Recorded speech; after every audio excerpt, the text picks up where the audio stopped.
T20 world cup 2026 का धमाकेदार आगाज। जनूबी अफ्रीका ने न्यूजीलैंड को 4 शान चित कर दिया। कीवीज का 176 रन का हदफ और टीम के सामने रेत की दीवार साबित हुआ। जनूबी अफ्रीका ने सिर्फ 17वें ओवर में हदफ हासिल करके वर्ल्ड कप में खतरे की घंटी बजा दी। T20 वर्ल्ड कप का मेला सज गया।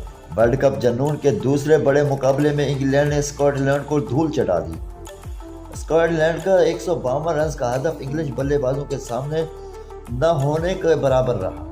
इंग्लैंड ने सिर्फ 18.2 ओवर में 5 विकेटों के नुकसान पर यह हदफ हासिल करके फातिहाना आगाज कर दिया।